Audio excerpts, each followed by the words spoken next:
It's a view from the floor here at the New York Stock Exchange, and I am joined by Vuk Vukovic, CIO at Oraclum Capital. It's always great to see you, Vuk. The Fed recently delivered what you would call a bullish signal. What do you see as the disconnect between the Fed's optimism and the market's inability to really break through the resistance? Well, great to be here as usual. So the first thing on my mind is it was clearly a bullish thing because it was a cut, but it was also kind of a dovish message from the Fed in a sense that even though there was not from two levels, right? First of all, their view on the economy has improved since September, looking at the summary of economic projections. And even if you look at the dot plot where the members have not adjusted the rate levels for next year, so they're still at 3.6%, which is definitely going to be lower with respect to the new governor coming in. But you also see that you should look at the distribution of those projections, right? So there's a lot of people. Some people are calling for a few more rate cuts. Some are saying that it should be we should do rate hikes, but the distribution is very wide. And I'm assuming that with the Fed leadership being changed, that's all going to go trickle down to the downside, right? Meaning that we should expect interest rates to start going down next year even more than what's currently priced in. Now, in terms of what the market is doing and how the market is pricing that in, and why is it not kind of going? So we did reach an all-time high, briefly went over it, and then sold off over the next week. And market's going to market, right? You can never there's a lot of things, there's a lot of factors of why that might be happening. We can talk about profit taking. We can talk about the AI trade being one example of why things went wrong, but it's not an over causal concern, at least now, right? However, as a setup for next year, that could potentially be problematic. So yeah. Well, speaking of AI trade, with the latest Oracle news, which triggered a cascade effect in the AI space, how should investors interpret what's happening there? And are there any risks that they should be worried about?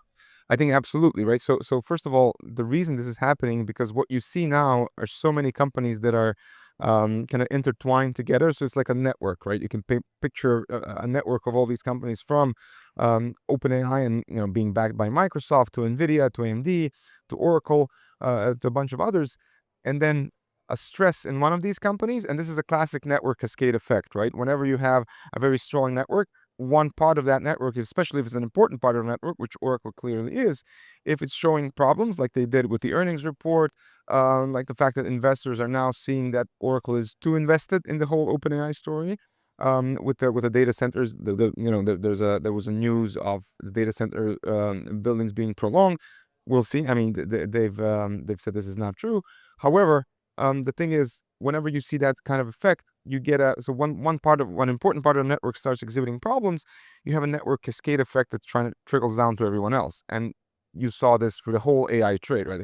So the AI trade, all of these stocks are becoming incredibly highly correlated, which is not good. And as we all know, they have been driving the market over the last 3 years, ever since 23, ever since we started with ChatGPT. The AI trade has been driving markets, specifically the Mag 7, like the top 7 companies or like 6 companies, whatever, have been driving these markets. And since their, let's say, destinies are so tightly correlated, that's not a good thing for markets going forward. Let's switch gears for a moment and talk about Japan. Why is the news of 25 basis points out of Tokyo? Why does that matter with what's happening behind us right now on the floor? Well, this is called kind of an unwind of the so-called yen carry trade. So before, um, so think of it this way: like the interest rates in Japan were very low, right? They were zero, even below zero at one point. So you can take debt in Japan, right? So get your leverage over there, and essentially in yens, and then switch it to dollars. So you have that you're earning that premium. So that was the yen carry trade. But now, as interest rates in Japan are going up, as investors are pricing it, the Bank of Japan is going to keep increasing them, which they have to.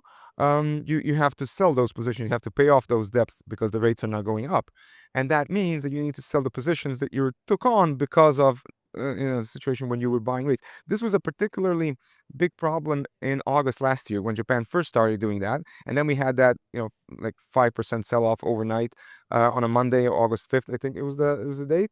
So Japan already increased rates twice after that, and you didn't get the same type of effect. But some pricing in has to happen of that, because some flows are going to happen necessarily. Like some people will sell, some institutions will sell their positions in order to close the yen carry trade. So that does happen, right? So markets pricing that in advance, and people already unwinding it. So that could be one of the explanations of what we're seeing. So, looking ahead to 2026 with AI uncertainties and also the makeup of the Fed up in the air as we don't know what's going to happen, are you more bullish or bearish for the new year? So I'm going to give a classical diplomatic answer, both, right? But I would say bearish like to summarize, bearish in the first half and then bullish in the second half. So why? So there's this classic, seasonal impact. So right now we're seeing, okay, but towards the end of the year, there's a couple of more weeks left. There will probably be an unclench volatility and like a vol compression, which will give us a sort of a Santa rally. How big we'll see. But then coming into January until March, there is weakness, right? And if this weakness, just like what we saw last year, right? You had that weakness, a structural weakness that happened in February and March, and then April was exacerbated by policy, obviously. And then we had the unwinding, and we started going up, and we finished the year again. We're finishing the year double digits for S&P.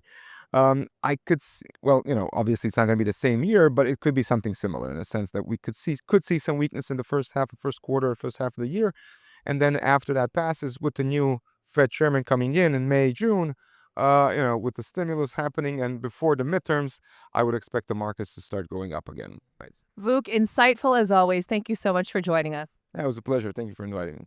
And happy holidays to you as well. Thanks for watching Asset TV. We're here from the New York Stock Exchange. I'm Michelle Yu. We'll see you next time. Take care.